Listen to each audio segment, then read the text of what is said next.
Where's the opening? Where's my new opening? They've robbed me again. Oh, Facebook's calling me a second. No, it's not. It's something. Something else.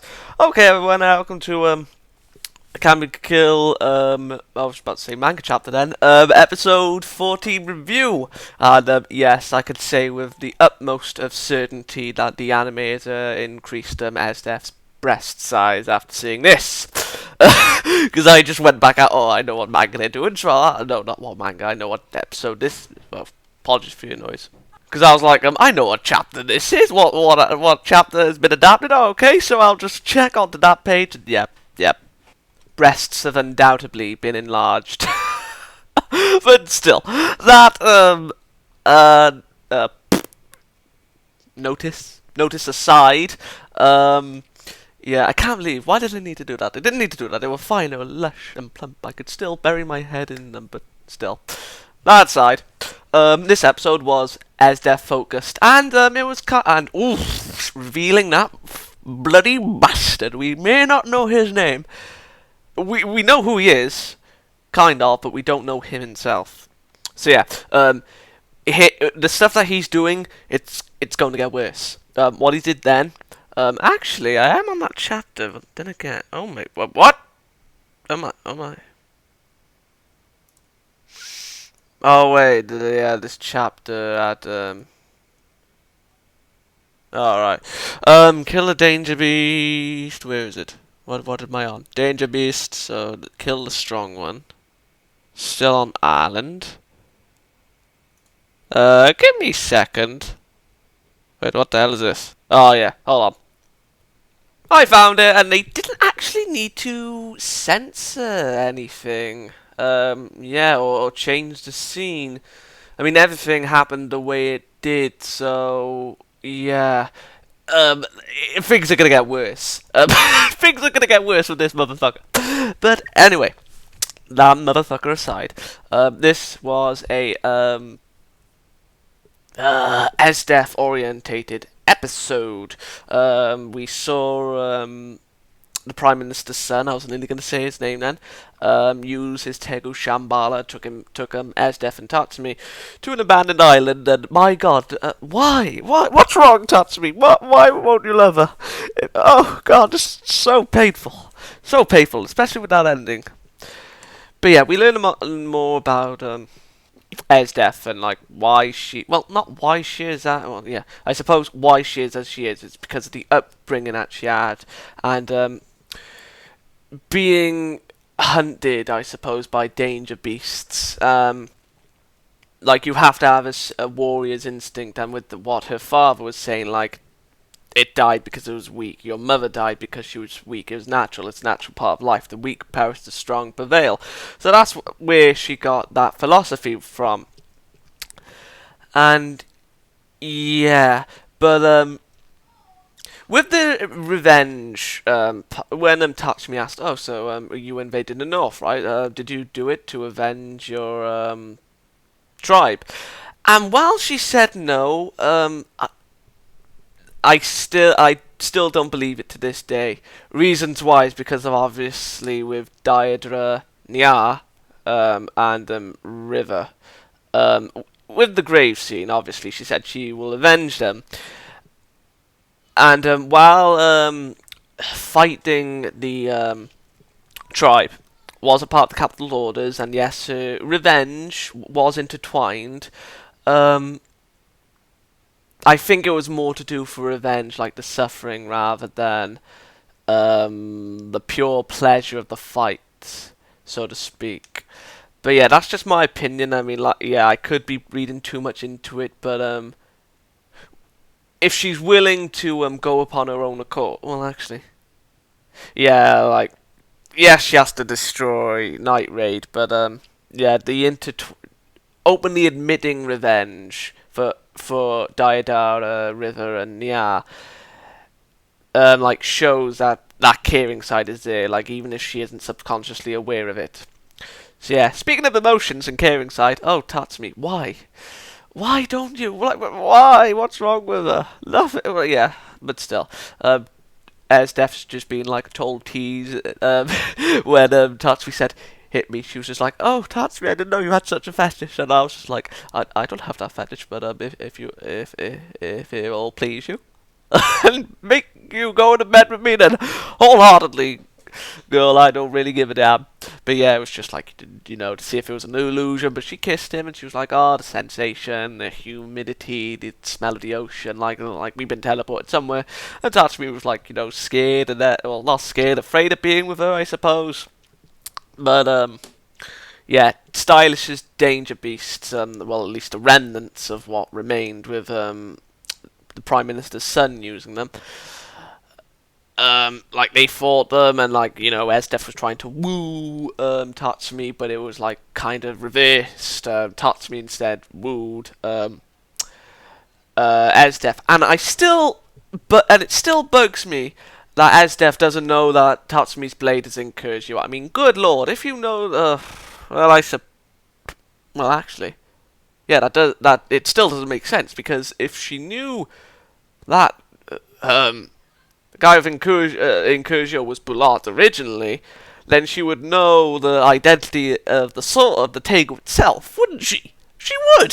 What kind of Mugda bullshit is this? Oh, my God, Ezzy. I love you, but you can be stupid sometimes. That aside, I just realised.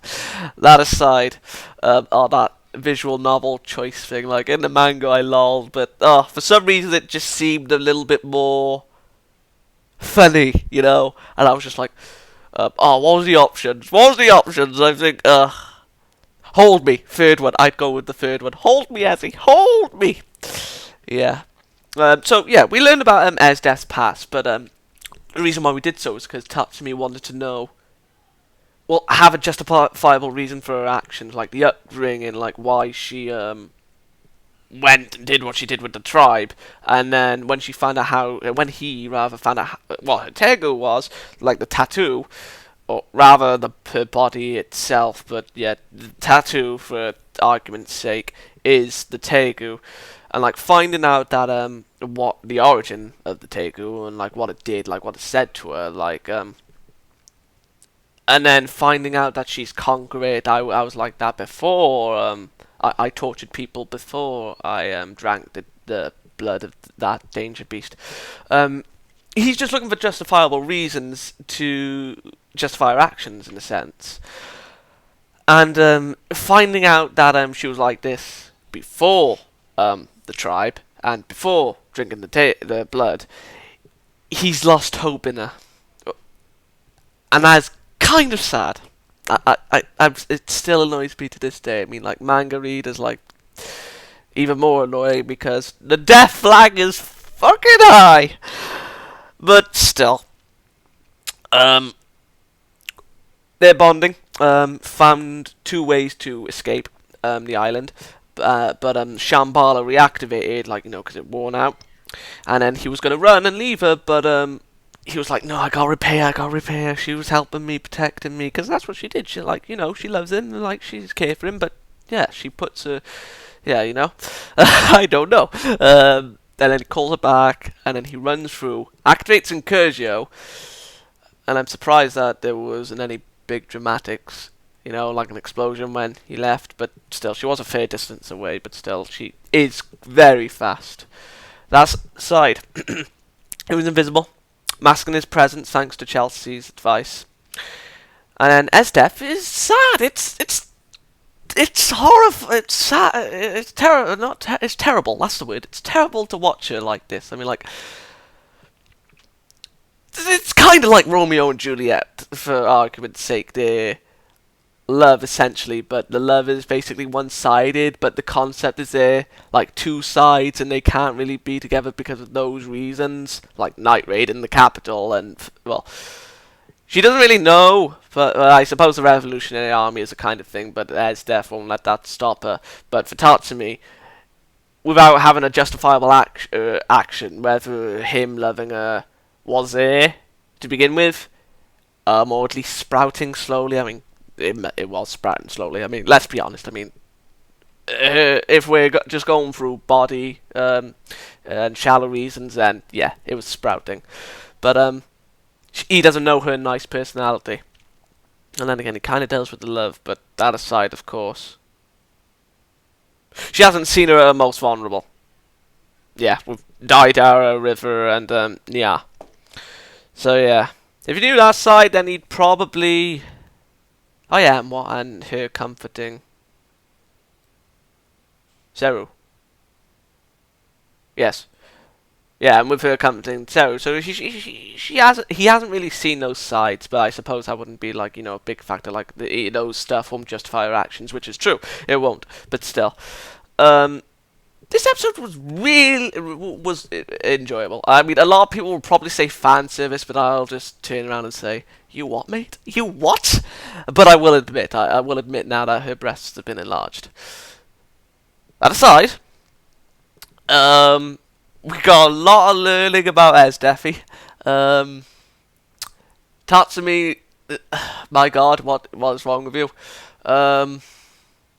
Yeah, all in all, major character development for Esdeath. While we knew, like her personality and stuff, but we learned the origin of why it happened.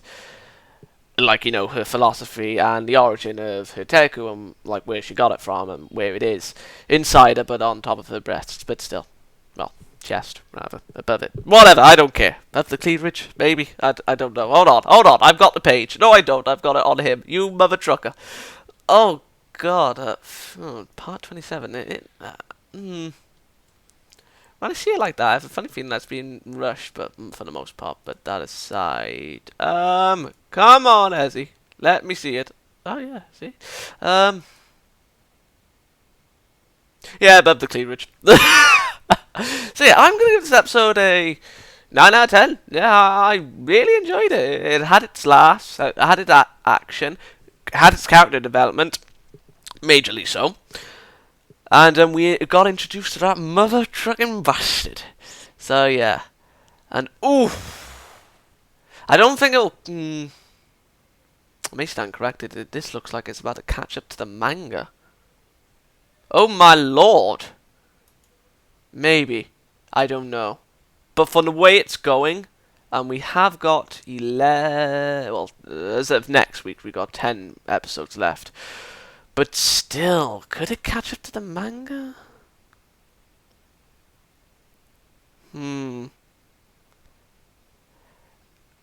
I don't know. It may end on... On the beginning of the 40s, I don't know. But yeah, that aside. 9 out of 10. Really enjoyable. Said my reasons why. And I'll see you next week. Good day.